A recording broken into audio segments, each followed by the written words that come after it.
Bueno, más hermanos, la semana pasada estuvimos viendo un tema que se notaba un poquito árido por las palabras que no estamos acostumbrados a usar, porque no sé, en la Biblia nosotros tenemos nuestra traducción, pero con eso no digo que esté mal la enseñanza que hemos recibido, sino que ahora hemos estado viendo lo que es la justicia de Dios y cómo la justicia de Dios se va manifestando en esta justicia retributiva y en esta justicia restauradora.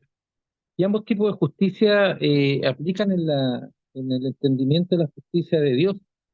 Es la experiencia de la justicia, del castigo, pero también la experiencia de justicia como la reconciliación y la armonía de la iglesia, que no se trata de solamente, que no se sostiene solo con buenas intenciones o promesas inciertas, sino que también debe haber justicia con resultados, digamos. La justicia de Dios siempre hay un resultado.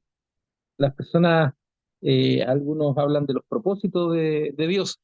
Eh, Cuando uno habla de los propósitos de Dios, hay una teología que en los años 70, 80 se desarrolló por un comunicador norteamericano, David Warren, que él hablaba de los propósitos de Dios. Era un comunicador y, bueno, le hablaba, digamos, y enseñaba de eso. Pero siempre la justicia tiene hay frutos en ello. Eh, y el producto de la justicia, nos dice Isaías 32:17, es la paz. El producto de la justicia es la paz. Y el fruto de la justicia, calma y tranquilidad perpetua. Isaías 32:17 dice eso. Y en Miqueas nos mostrará el aspecto del perdón y la misericordia a partir del capítulo 7 que vamos a ver en un tiempo más. Entonces, en algunos textos podemos encontrar los pasos del Mishpah y del Job, en el sentido de la justicia restauradora y la justicia retributiva. Pero no siempre es fácil poder determinar los esquemas, pero podemos ir viendo cómo a través de este proceso eh, forense, llamemos, que nos plantea la Biblia, en algunos casos de acusación y también de reconciliación, hay una respuesta y siempre por ambos caminos se espera una respuesta del acusado, del que ha cometido el pecado. Y está implícita en las palabras de perdón y reconciliación de Dios que ponen en boca del profeta.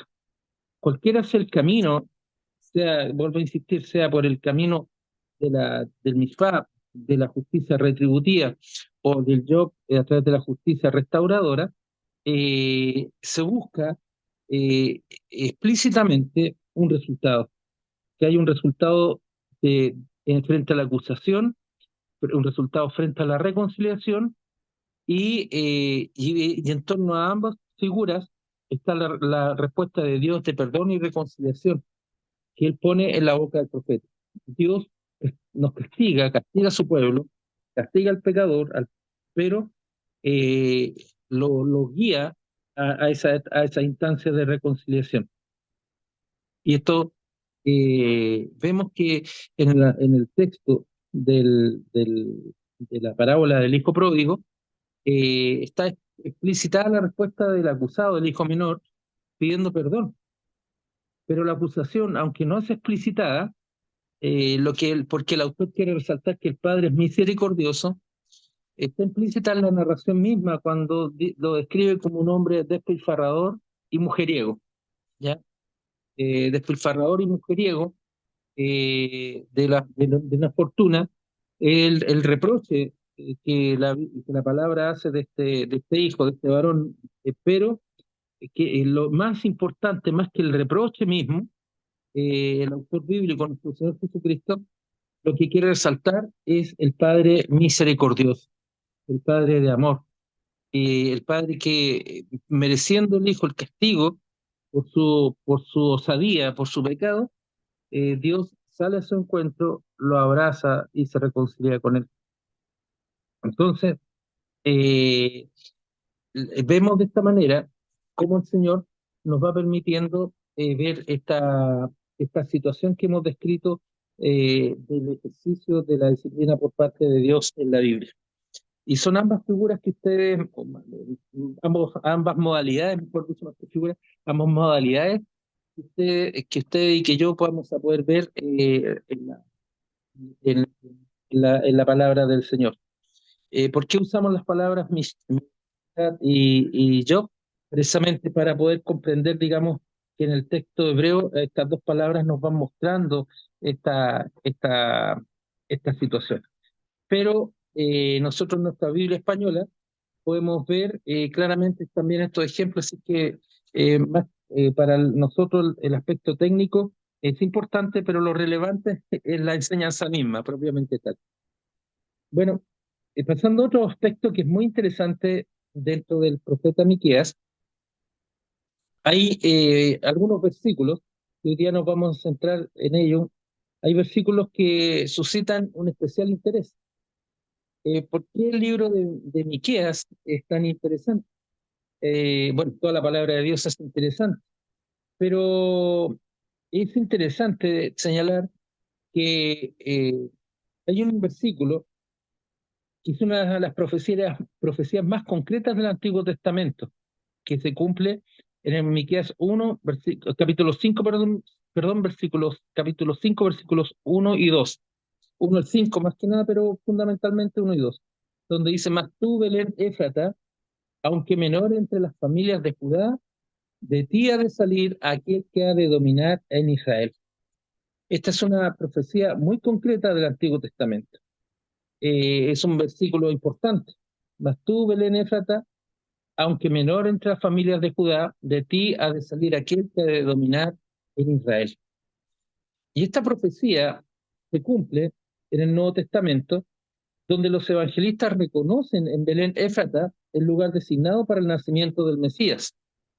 Según podemos ver, la profecía se cumple en Jesús, nacido en Belén de Judea en los tiempos del rey Herodes. Y podemos verlo, esto si alguien me puede ayudar, en Mateo 2, versículos 1 al 6. Mateo 2, versículos 1 al 6, por favor. Si alguien me pudiera ayudar para hacer así también hacemos más partícipes a los hermanos. Ya, pastor. Por favor, hermanito.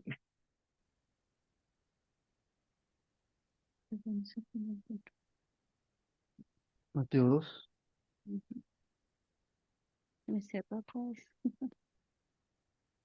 Mateo 2. Mateo 2. Sí, versículos 1 al 6. Leo, mi pastor. Después de nacer Jesús en Belén de Judea, en tiempos del rey Herodes, unos sabios del oriente llegaron a Jerusalén preguntando: ¿Dónde está el rey de los judíos que ha nacido? Porque vimos su estrella en el oriente y lo hemos venido a adorar. Cuando lo oyó el rey Herodes se turbó y toda Jerusalén con él. Entonces el rey reunió a todos los principales sacerdotes y escribas del, del pueblo y averiguó de ellos dónde había de nacer el Cristo. Y ellos le dijeron: en Belén de Judea, porque así está escrito por el profeta. Y tú, Belén, tierra de Judá, de ningún modo eres la más pequeña entre los príncipes de Judá, porque de ti saldrá un gobernante que pastoreará a mi pueblo Israel. Amén. Amén. Y hermanita Gladys, que también había pedido la palabra, vea busque por favor en Juan 7:42. Juan capítulo 7, versículo 42.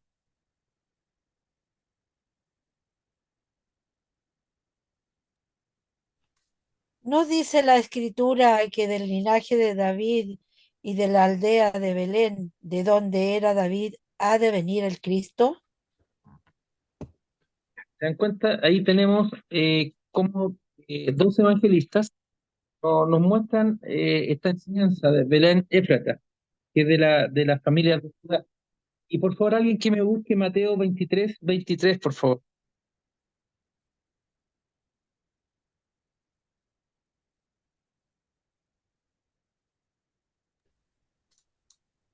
Ay de vosotros, escribas y fariseos hipócritas, porque diezmáis la menta y el eneldo y el comino, y dejáis lo más importante de la ley, la justicia, la misericordia y la fe. Esto era necesario hacer sin dejar de hacer aquello. Vamos a dejar ahí. En los primeros dos versículos nos hablan, gracias hermanita Gladys, los dos primeros versículos, Mateo 2, 1 al 6 y Juan 7, 42, nos habla del cumplimiento de la profecía en nuestro Señor Jesucristo, nació en Belén de Judá, en los tiempos del rey Herodes. Pero también podremos ver que la enseñanza de Miqueas, también el mensaje profético fue enseñado por nuestro propio Señor Jesucristo en su ministerio, y que refuerza el carácter del libro inspirado, que es lo último que leyó la hermanita Gladys en Mateo 23, 23. Vean, por ejemplo, lo que dice Miqueas 6:8. No sé si alguien lo tiene ahí a mano. Miqueas 6:8, por favor, y lo compararemos con Mateo 23, 23. Por favor, Miqueas 6:8. Dice, Él te ha declarado, oh hombre, lo que es bueno. ¿Y qué es lo que demanda el Señor de ti, sino solo practicar la justicia, amar la misericordia y andar humildemente con tu Dios? Amén. Se encuentra el versículo en Miqueas 6:8, es muy parecido en Mateo 23, 23, y el Señor Jesucristo cambia la expresión de lo importante de la fe, dice humillarte ante tu Dios, y el Señor Jesucristo asimila la fe con humillarse ante Dios, ante tu Dios. Es interesante esa similitud, y confirma que, lo que hemos estado señalando, que refuerza el carácter de un libro, de ser un libro inspirado. Nuestro propio Señor Jesucristo utilizó el libro de Miqueas para su enseñanza. Hay un teólogo que se llama Matthew Henry que considera este último versículo, el 6:8 de Miqueas, como el más importante dentro del libro de Miqueas. Para él es el versículo más importante, según veremos un poquito más adelante.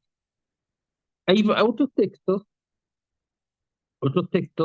que también nos habla de referencias bíblicas, no solamente estos dos o tres versículos que hemos mencionado, en el cual se van asimilando, digamos, la enseñanza tanto en el Antiguo Testamento como en el Nuevo Testamento, sino que ahora también hay otros libros, otros versículos, en los cuales son semejantes. Y primeramente en este mismo entendimiento, debemos de señalar que no debe confundirse al profeta Miqueas con Micaías, hijo de Imla. Son dos Miqueas, pero uno es Miqueas, propiamente tal que nosotros estamos estudiando, y hay otro profeta que se llama Micaías, hijo de Imla, profeta de Israel en los tiempos del rey Acab. Algunos comentarios antiguos procuraban demostrar que se trataba de una misma persona, debido al empleo de frases similares. Por ejemplo, me explico. Si nosotros vemos en Miqueas 1:2, dice, oíd pueblos todos, está atenta tierra y cuanto hay en ti, y Jehová el Señor desde su santo templo, sea testigo contra vosotros. Y si nosotros vamos a Primera de Reyes, no sé si alguien me puede ayudar con esta cita, Primera de Reyes 22, 28, ¿qué es lo que nos dice? Primera de Reyes 22, 28, por favor.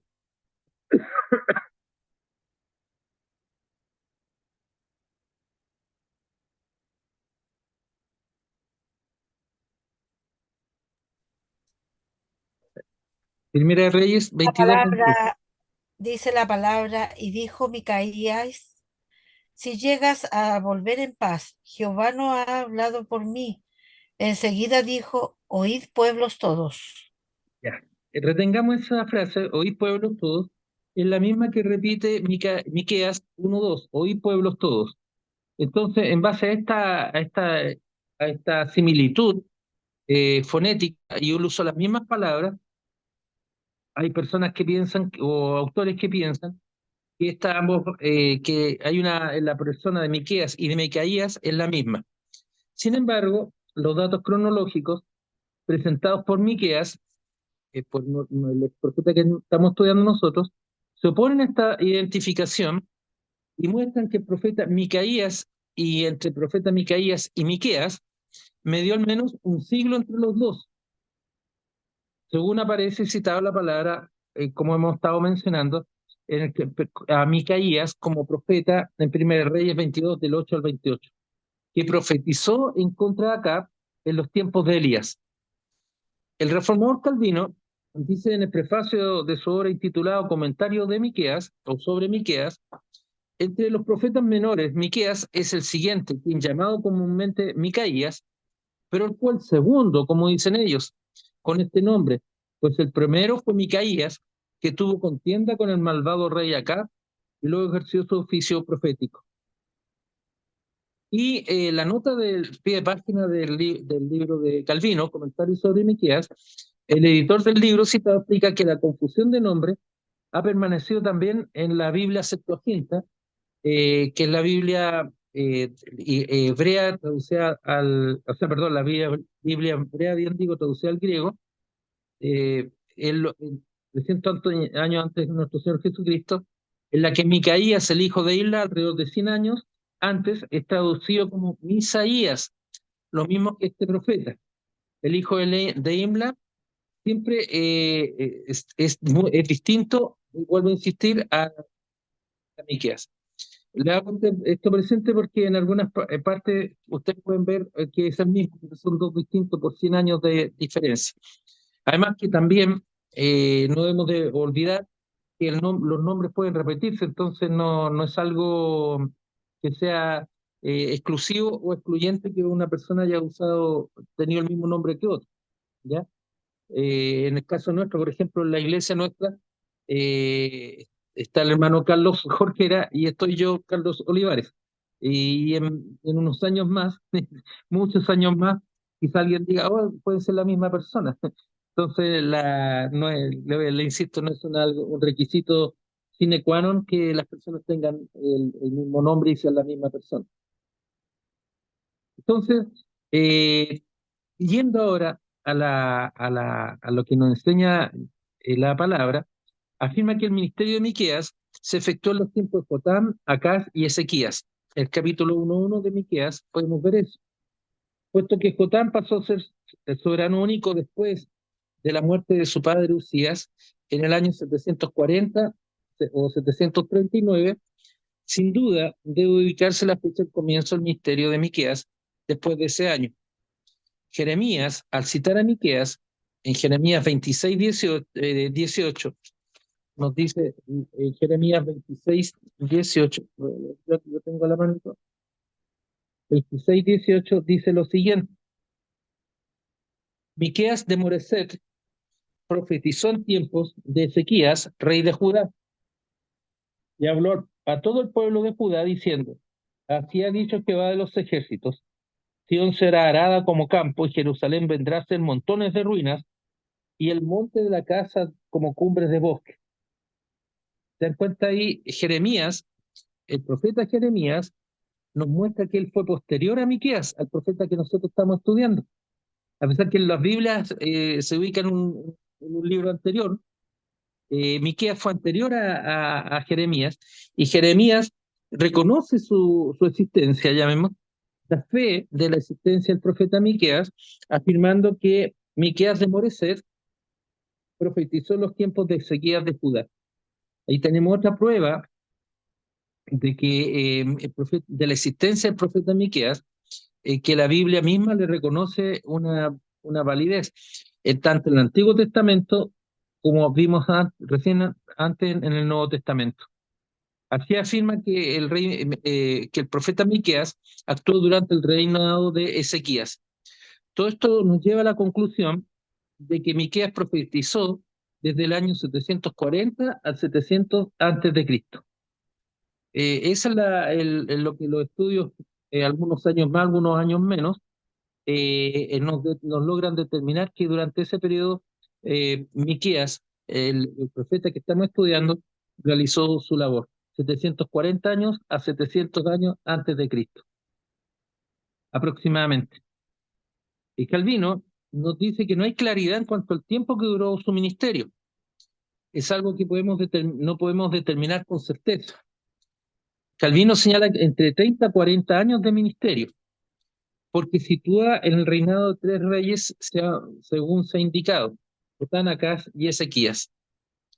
En la Biblia de las Américas, o Biblia de Estudio de la Reforma, en su introducción al libro de Miqueas, prolegómeno se llama, técnicamente el libro sobre la introducción al libro de Miqueas, expresa que el ministerio del profeta Miqueas se extendió por más de 20 años.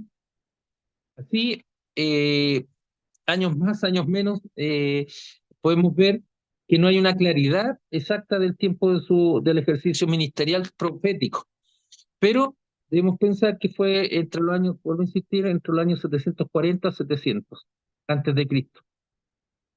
Y de esta descripción que hace el propio Miqueas de los tres reyes señalados, de la de lo de los de Jotán, Acaz y Ezequías, también podemos ver que fue contemporáneo de Isaías, el profeta Isaías, aunque algo menor que Isaías era mayor y el menor.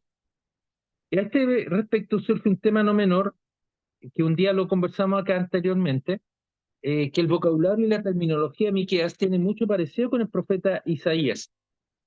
Y al plantear la semejanza significativa entre estos pasajes, hay otros textos que son semejantes y uno se pregunta cuál es la relación entre estos dos profetas. Por ejemplo, veamos en Miqueas 4, del 1 al 4, y después alguien que busque Isaías 2, del 2 al 4. La primera lectura, por favor, Miqueas de 4, del 1 al 4, y la segunda lectura, Isaías 2, del 2 al 4.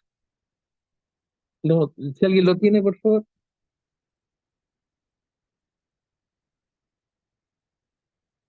Pastor Miqueas 4, del 1 al 4. Miqueas 4, del 1 al 4, por favor.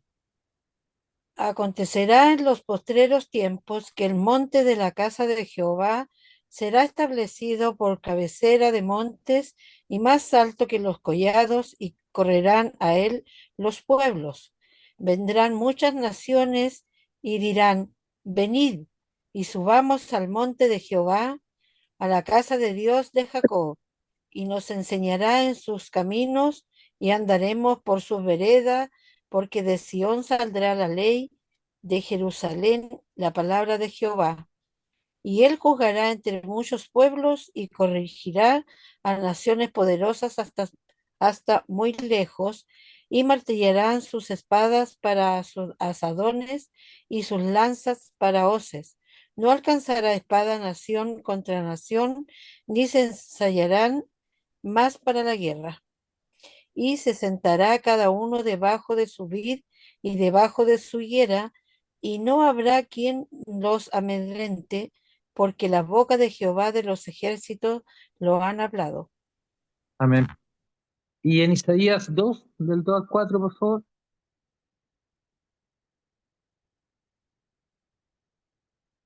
Pastor, ¿puedo Sí, leerlo por yo? favor. Ya, hermanita, buenas noches.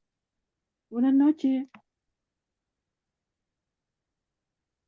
Reinado universal de Jehová. Acontecerá en lo postrero de los tiempos que será confirmado el monte de la casa de Jehová como cabeza de los montes, y será exaltado sobre los collados, y correrán a él todas las naciones. Y vendrán muchos pueblos y dirán: venid, subamos al monte de Jehová, la casa del Dios de Jacob, y nos enseñará sus caminos, y caminaremos por sus sendas. Porque de Sión saldrá la ley, y de Jerusalén la palabra de Jehová, y juzgará entre las naciones, y reprenderá a muchos pueblos, y volverán sus espadas en rejas de arado, y sus lanzas en hoces. No alzará espada nación contra nación, ni se adiestrarán más para la guerra. Amén. Amén. Se encuentra es casi idéntico el texto, hay mucha similitud en las palabras, casi son idénticas las expresiones. Y el reformador Calvino, en el prefacio, nos dice: Miqueas sirvió de la misma época que Isaías, quizás un poco más tarde. Al menos Isaías habría estado llevando a cabo su oficio algunos años antes que Miqueas hubiese sido llamado. Parece entonces que fue añadido a Isaías para confirmar su doctrina, pues aquel hombre santo tuvo que vérselas con hombres impíos, con hombres de cerviz endurecida. Es más, tan malvados que eran totalmente incurables. Por lo tanto, para que su doctrina tuviese más derecho aún, el crédito le plació a Dios que Isaías y Miqueas entregaran su mensaje al mismo tiempo, por así decir, por una boca, y confesar su consentimiento, para que todos los desobedientes fueran declarados culpables de manera comprobada. Continúa Calvino diciendo: he dicho que eran contemporáneos de Isaías, pero cuando Isaías comenzó su oficio bajo Usías, llegamos a la conclusión que era mayor. ¿Por qué entonces se unió Micaías a él? Para que el Señor derribara la terquedad de la gente. De hecho, fue suficiente que un hombre fuera enviado por Dios para dar testimonio de la verdad, pero le agradó a Dios que un testimonio fuera dado por boca de dos, y que el santo Isaías debería ser asistido por este amigo, y por así decirlo, su colega, y en lo sucesivo veremos que adoptaron las mismas palabras, pero no hubo emulación entre ellos. Emulación significa copia entre ellos, de modo que uno no acusó al otro de robo cuando repitió lo que había dicho. Nada fue más gratificante para cada uno de ellos que recibir un testimonio de su colega, y que Dios les había encomendado lo que declararon, no solo el mismo sentido y significado, sino también en las mismas palabras, por así decirlo, en una sola boca.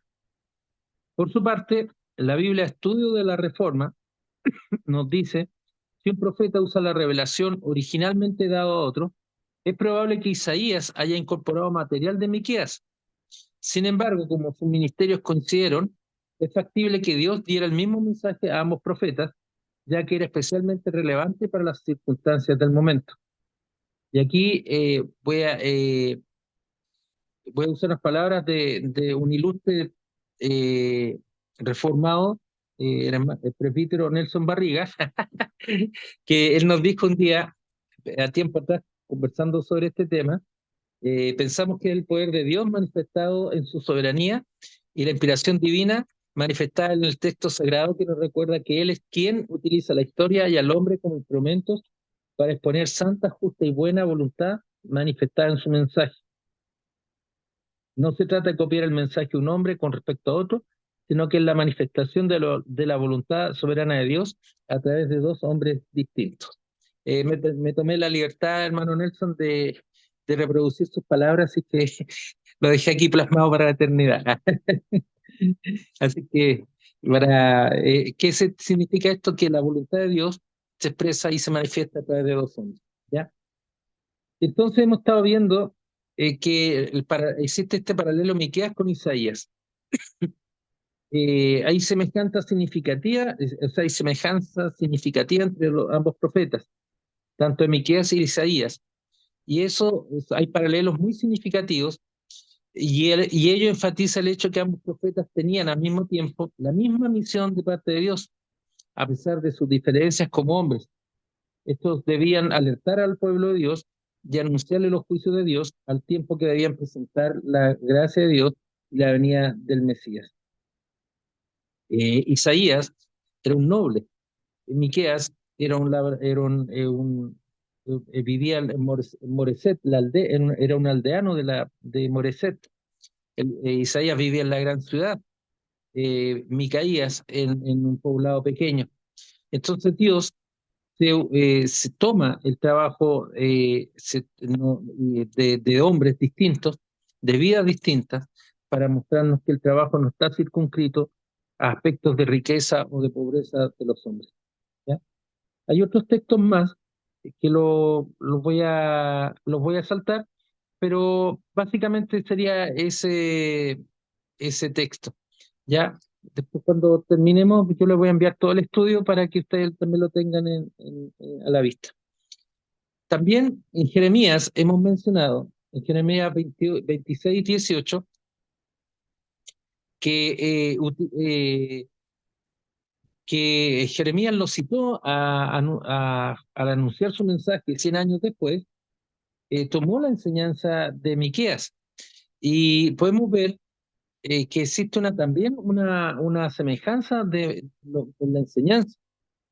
Entonces, la enseñanza no es exclusiva ni excluyente, amados hermanos, de un puro profeta, sino que es una enseñanza transversal. Vuelvo a insistir, 100 años después, Jeremías, al anunciar que Judá caería bajo el cautiverio babilónico, los habitantes más ancianos recordaban la profecía de Miqueas de 3:12, es decir, que a causa de vosotros Sión será arada como campo, y Jerusalén vendrá a ser montones de ruinas, y el montón de la casa como cumbres de bosque, que es una profecía también que ellos la entendieron claramente. Entonces, Jeremías 26:18, que leyó delante nuestra hermanita, nos muestra un siglo después, donde el Señor en los tiempos del rey Ezequías ayuda a salvar la vida al profeta Jeremías y llama al arrepentimiento y fidelidad de este soberano. Esto implica que el cumplimiento completo de las palabras de Miqueas en el juicio de desolación y calamidad sobre Jerusalén se retrasara hasta el año 586 a.C. Es decir, pensemos en lo que mencionábamos, el año 700, pongamos la última fecha, 700 a.C., 100 años después, Jeremías estaba enseñando y el Señor permitió o retrasó la destrucción de Jerusalén en el año 586 a.C., que recordemos el domingo pasado también lo mencionamos, a propósito de la destrucción del primer templo. Entonces, que es lo que está vinculado esto con 2 Crónicas 36, 17 al 21. Entonces, él nos va a mostrar un escenario desolador de muerte y destrucción de Jerusalén. Es interesante ver estas comparaciones porque la Biblia es orgánica, la enseñanza es transversal. Entonces aquí tenemos la enseñanza, haciendo un pequeño resumen, Miqueas 3:12, Jeremías 26:18 y posteriormente 2 Crónicas 36, 17 al 21. Ahí vemos cómo el Señor, a través de esa trilogía de versículos, se va cumpliendo la palabra del Señor. La profecía que se cumplió el año 586 con la destrucción del primer templo y la deportación del pueblo de Israel a Babilonia por 70 años. Pero estas relaciones no solamente se agotan en Jeremías o en Isaías, sino que también podemos ver la relación entre el profeta Miqueas y el profeta Joel. Veamos Miqueas 4:3, por favor, y después que alguien lea Joel 3:10, por favor.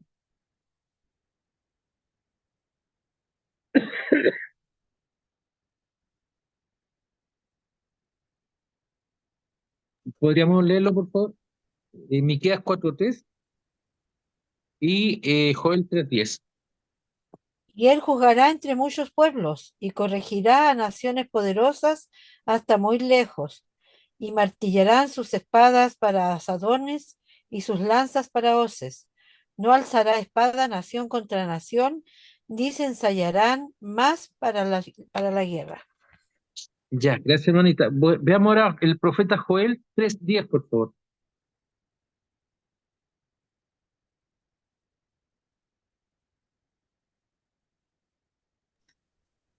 Forjad espadas de vuestros asadones, lanzas de vuestras hoces, diga el débil, fuerte soy.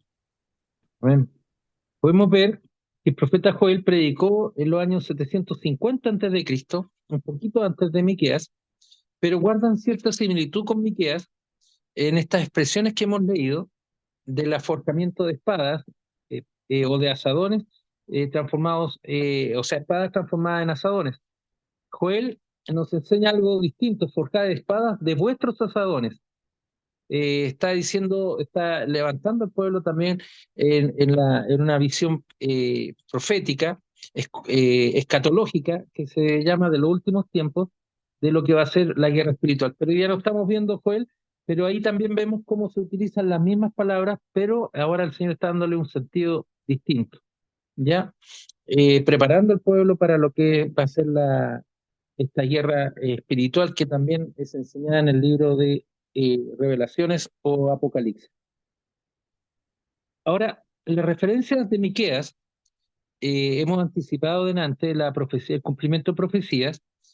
También en el Nuevo Testamento, las referencias neotestamentarias también surgen de Miqueas y se manifiestan en el Nuevo Testamento, tanto en los evangelios como en las cartas apostólicas. En el caso del profeta Miqueas, nos da luces para la interpretación cristológica del libro. Esto es súper importante considerar que la profecía, o sea, perdón, la profecía, la predicación, el estudio bíblico de todos los libros de la Biblia tiene que ser cristológico. Nuestra predicación tiene que ser cristológica. Y esto nos enseña que la presencia de Cristo también estaba muy presente en el Antiguo Testamento. Muchas veces la profecía se equivoca o cae cuando escuchamos predicaciones o enseñanza muy interesante, no estoy diciendo que no sea interesante, de muchos aspectos de la vida social, ético, pero a Cristo no se le menciona. También es un defecto muy grande en las predicaciones que escuchamos, que Cristo tampoco se menciona y muchas veces predicadores cometemos los errores de hablar de nuestra vida, de nuestros testimonios.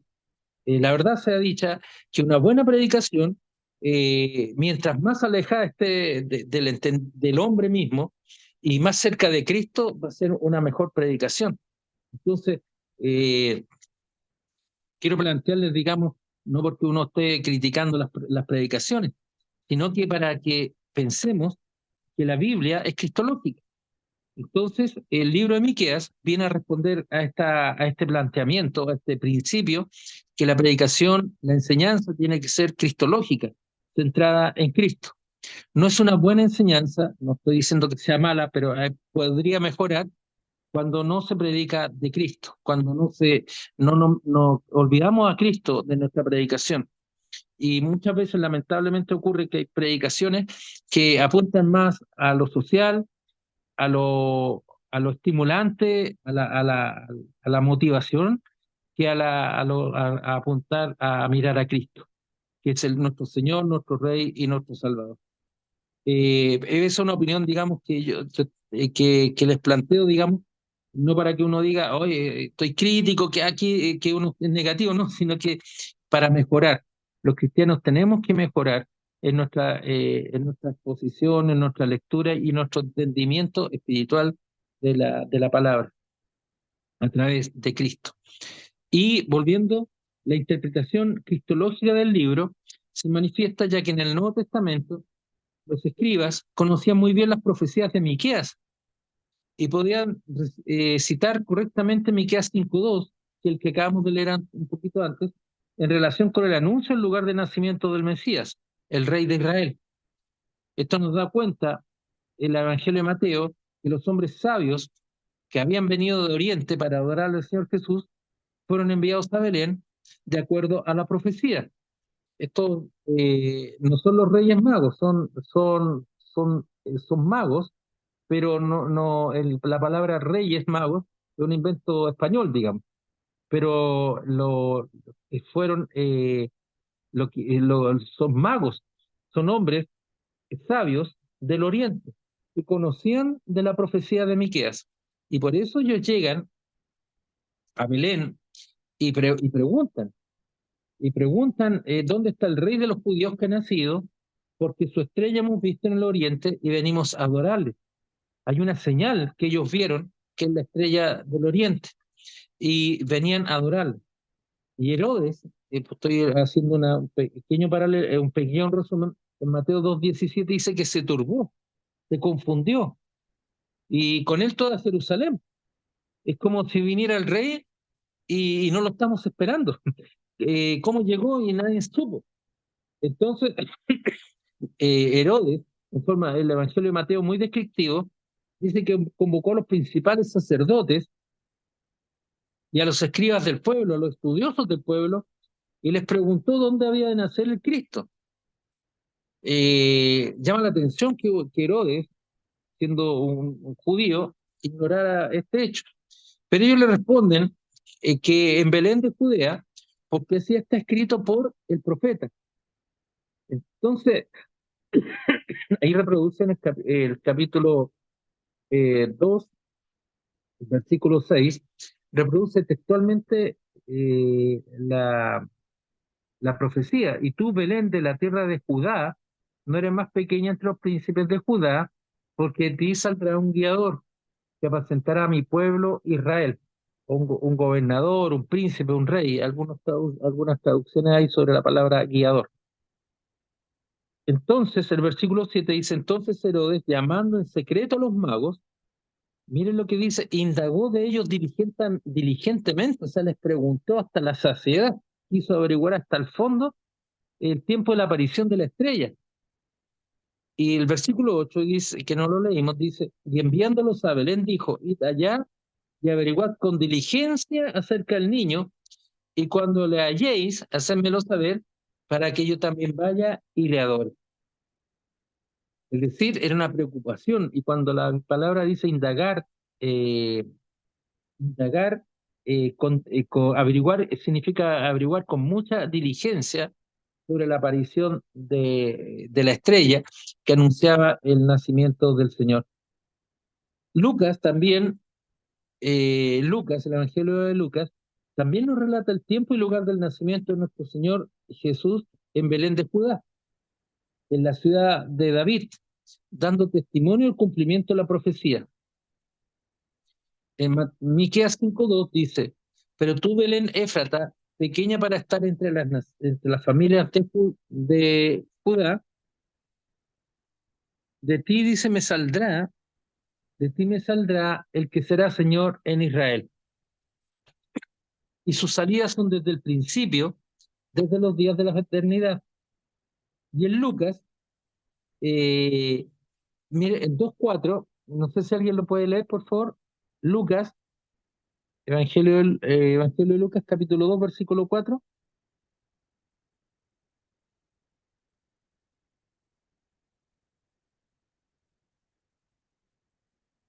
Lucas 2:4, por favor. Y José subió de Galilea, de la ciudad de Nazaret a Judea, a la ciudad de David, que se llama Belén, por cuanto era de la casa y familia de David. ¿Se dan cuenta? Lucas está reafirmando la enseñanza en una forma distinta a lo que dijo antes Mateo. Ahora Lucas reafirma que José subió de Galilea, José era de Galilea, pero él fue a la ciudad de Nazaret y se dirigió a Judea, a la ciudad de David, que se llama Belén. Ahí está José de Nazaret, José era de Nazaret, y él se dirige sus pasos a Belén. Y ahí nos relata por cuánto era la casa y familia de David. Ahí se entra la casa y la familia del rey David.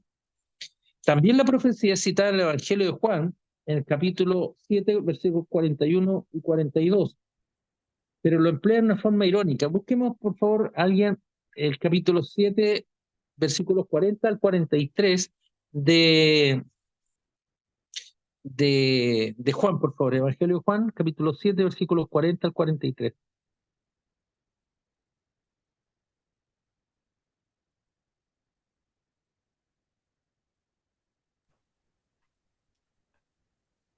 Amén. Entonces algunos de la multitud, oyendo estas palabras, decían, verdaderamente este es el profeta. Otros decían, este es el Cristo. Pero algunos decían, ¿de Galilea ha de venir el Cristo? ¿No dice la Escritura que del linaje de David y de la aldea de Belén, de donde era David, ha de venir el Cristo? Hubo entonces disensión entre la gente a causa de él. Claro, aquí Juan nos explica lo siguiente. Aquí hay palabras de ironía, porque fue empleado por algunos judíos para intentar demostrar que Jesús no era el Mesías. intentaron burlarse sin saber que había nacido en Belén y pensando que era de Nazaret. José, el padre, era de Nazaret, el padre putativo, ¿no es cierto?, del Señor. Él era de Nazaret. Y aquellos citaron a Miqueas para demostrar que Jesucristo no podía ser el Mesías, porque ellos decían Jesús de Nazaret, pero el Señor Jesús es Jesús de Belén. ¿Se dan cuenta cómo aquí el Señor también nos vamos confirmando de una manera distinta la profecía? Y las palabras del Señor Jesús que hallamos en Mateo 10, 35 al 36, que las leímos delante, son muy similares. De manera que podemos concluir a ciencia cierta que el Señor estaba pensando en Miqueas cuando les hablaba a sus discípulos, aun cuando él no haya dicho que las sus palabras eran de... Ah, perdón, esa no lo había mencionado. No estaba pensando en Miqueas cuando les hablaba a sus discípulos. Vean Miqueas 7:6, lo voy a leer, y que alguien por favor me busque Mateo 10, 35 al 36. Por favor, Mateo 10, 35 al 36, y yo voy a leer Miqueas 7:6. Dice así la palabra del Señor en Miqueas: porque el hijo deshonra al padre y la hija se levanta contra la madre, la nuera contra su suegra, y los enemigos del hombre son los de su casa. ¿Alguien pudo encontrar en Mateo 10, 35, por favor? Amén. Porque he venido para poner en disensión al hombre contra su padre, a la hija contra su madre y a la nuera contra su suegra. Y los enemigos del hombre serán los de su casa. Claro, se dan cuenta, y gracias hermanita, se dan cuenta cómo el Señor Jesús usa casi exactamente las palabras de Miqueas, sin decir que el profeta Miqueas las pronunció. Pero no hay ningún problema en eso, porque el Señor Jesús es el Señor, Él es Dios, y recordemos que el profeta es el enviado de Dios, por lo tanto, el Señor, estas palabras son dadas por el mismo Dios, por nuestro Señor, y de manera que podemos concluir que el Señor estaba pensando en Miqueas cuando le hablaba a sus discípulos, aun cuando les vuelvo a insistir, no lo menciono. Y ahora sí, en Miqueas 6:8 es casi idéntico también a Mateo 23, 23, referido a la adoración al Señor. Miqueas 6:8 dice, esto lo vimos delante: oh hombre, Él te ha declarado lo que es bueno. ¿Y qué pide Jehová de ti? Solamente hacer justicia, llamar misericordia y humillarte ante tu Dios. Ay de vosotros, dice Mateo 23, 23, escribas y fariseos, hipócritas, porque diezmáis la menta y el eneldo y el comino, y dejáis lo más importante de la ley, la justicia, la misericordia y la fe. Esto era necesario hacer sin dejar de hacer aquello. ¿Se dan cuenta cómo el Señor Jesús y los evangelios nos van mostrando la presencia, no presencia física, sino conceptual de Miqueas, de la enseñanza de Miqueas en el ministerio de nuestro Señor Jesucristo y en la vida de nuestro Señor Jesucristo? También en Miqueas 5:1 hay una profecía que está un poquito, que yo la encuentro, que está un poquito cubierta. Veamos Miqueas 5:1, por favor. Y después les voy a pedir que alguien busque Mateo 27:30, Marcos 15:19, Lucas 22:64, Juan 18:22 y Juan 19:3. Vamos a ir uno por uno. Voy a leer yo Miqueas 5:1 y por favor que alguien busque Mateo 27:30 mientras tanto. Miqueas 5:1 dice: con vara herirán en la mejilla al juez de Israel. Alguien por favor que busque Mateo 27:30. Y escupiéndole tomaban la caña y le golpeaban en la cabeza. Ya, veamos Marcos 15:19, por favor.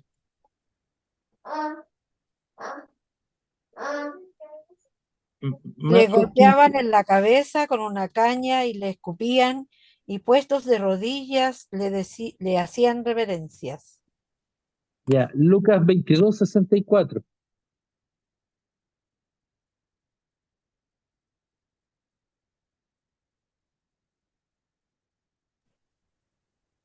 Y vendándole los ojos, le golpeaban el rostro y le preguntaban diciendo: Profetiza, ¿quién es el que te golpeó? Ya, veamos Juan 18:22, por favor.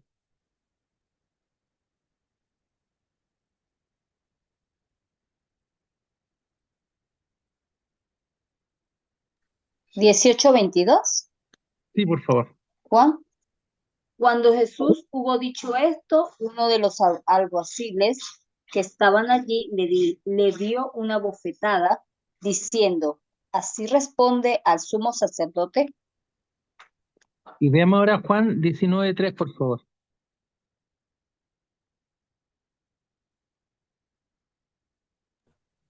Y le decían, salve, rey de los judíos, y le daban de bofetadas.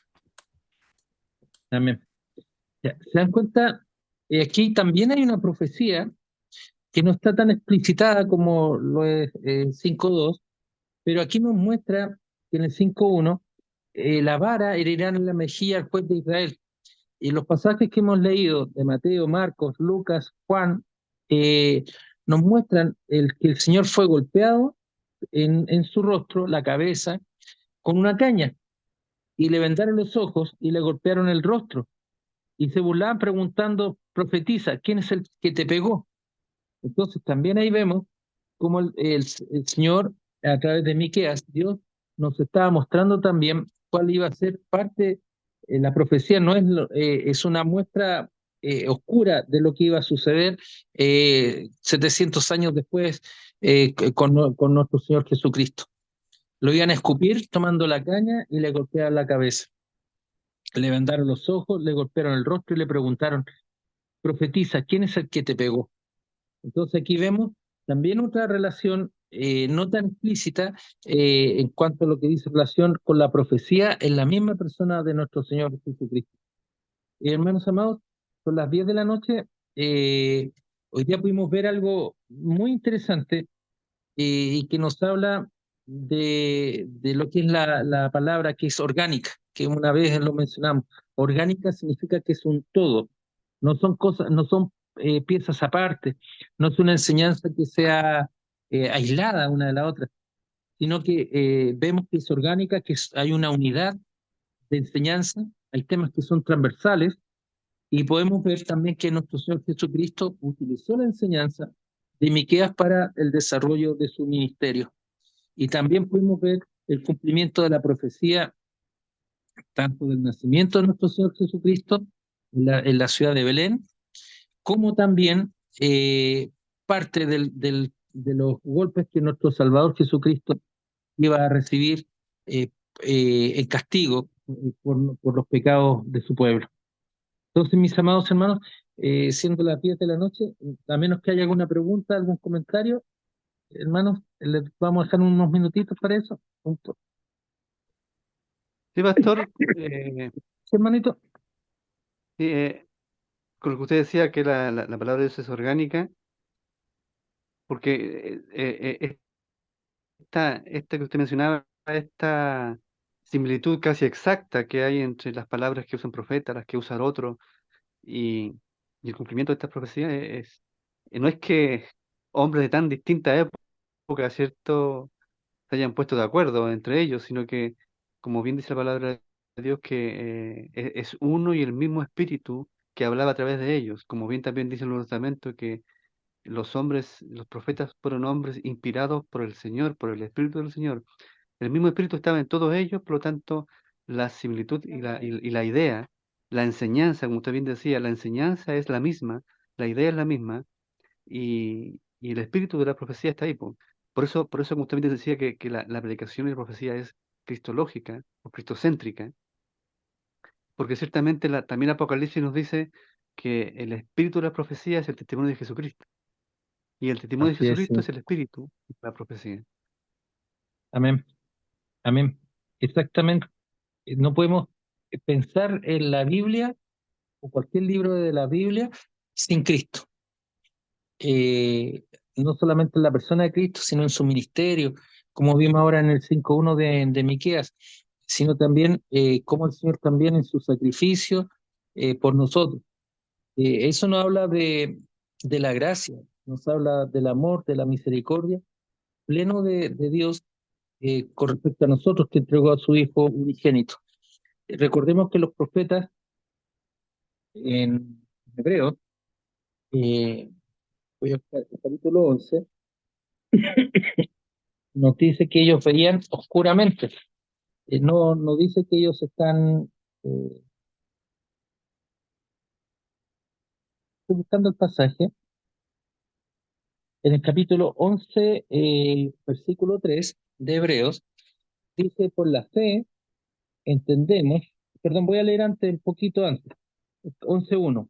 Es por la fe la certeza de lo que se espera y la convicción de lo que no se ve. Y el versículo 2 dice, porque por ella alcanzaron buen testimonio los antiguos. Por la fe entendemos haber sido constituido el universo por la palabra de Dios, de modo que lo que se ve fue hecho de lo que no se veía. ¿Qué significa esto? No es materialismo, sino que por la fe los profetas veían y vieron la obra redentora de nuestro Señor Jesucristo. Y dice Hebreos 11, 39, 40, y todos estos, eh, aunque no alcanzaron buen testimonio mediante la fe, no recibieron lo prometido, proveyendo Dios alguna cosa mejor para nosotros, para que no fuesen ellos perfeccionados aparte de nosotros. El Señor los colocó como testigos a ellos de lo que iba a venir, de lo que iba a suceder. Y los profetas nos van mostrando en esta suerte, eh, como una analogía de esta neblina que existía frente a ellos, el Señor les fue mostrando, revelando el plan de salvación y que se completa y se perfecciona en la persona de nuestro Señor Jesucristo. Y en ese sentido, Dios provee para nosotros, o sea, nos regala a nosotros alguna cosa mejor, que es nosotros ser perfeccionados ya en la persona misma de Cristo. No es una visión difusa, sino que es una visión clara del obrar de nuestro Señor Jesucristo. Es eso, como muy bien se ha señalado, lo que es la fe. Para nosotros, los profetas veían difusamente, oscuramente. Nosotros ahora con nuestro Señor Jesucristo vemos claramente. Y por eso tenemos una diferencia. No tenemos que buscar ganándonos, sino que tenemos que ver a la persona de Cristo para poder entender la redención, su misericordia, el perdón de los pecados y el llamado al arrepentimiento de nuestros pecados. Muchas gracias, hermano, por el comentario. Hermanita Gladys. Quería comentar, por ejemplo, que acá se ve a los profetas que tienen como las mismas ideas y dicen lo que están sintiendo seguramente, ¿cierto? En diferentes tiempos. Y he notado también que nos pasa como lo mismo cuando, por ejemplo, usted predica una parte de la Biblia y el hermano que está haciendo la dirección también está hablando como de los mismos temas sin aún ponerse de acuerdo en nada. Y también ha pasado eso en la dirección del día sábado de la oración. También como que se concuerda mucho entre lo que dice la persona que está dirigiendo con el presbítero que está haciendo notar una parte de la palabra cuando hace el devocional. Amén. Claro, es muy cierto eso. Eso no es suerte ni es coincidencia, es dirección del Espíritu Santo. El mismo sentir, el mismo entendimiento. Y muchas veces nos ocurre que se lee un pasaje y el pasaje que se lee va a ser el pasaje predicado. Entonces, eh, eso también nos habla que estamos unidos en el Espíritu. Son confirmaciones del obrar del Espíritu Santo en su iglesia, en cada uno de nosotros. Muchas gracias, hermanita.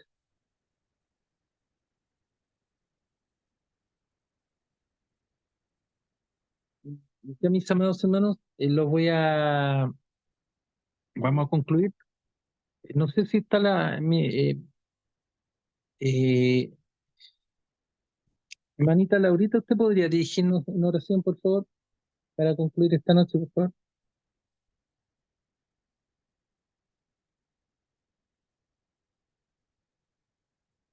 Está la hermanita Laurita.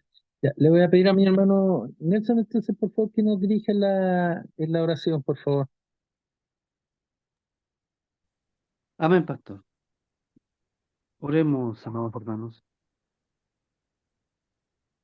Amantísimo Dios, eterno Rey de gloria, glorioso y maravilloso Señor, a ti vamos en el nombre de Jesucristo, Señor, para darte gracias. Gracias por tu misericordia y sus bondades cada día demostradas, Señor. Gracias por este día hermoso que nos concedes de vida y salud y el privilegio de poder oír tu palabra, de poder aprender de ella, de poder ser instruido, Señor, en tu palabra. Gracias, Dios mío, por el pastor, por la sabiduría que le das, el tiempo que le das y el esfuerzo que hace, Dios mío, para entregarnos tu enseñanza, tu palabra, tu verdad. Permítenos poder entenderla, poder comprenderla, poder guardarla y poder vivirla, Señor, entendiendo que tu palabra, como bien hemos hablado, tu palabra es vida, está viva, Señor, es orgánica y es de tu espíritu, es tu enseñanza y refleja y nos muestra la gloria de Cristo y la exaltación de Cristo como nuestro Señor y Salvador, como nuestro Mesías. Gracias, Padre, por tu enseñanza. Gracias, Señor, por tu palabra. En el nombre de Jesús. Amén.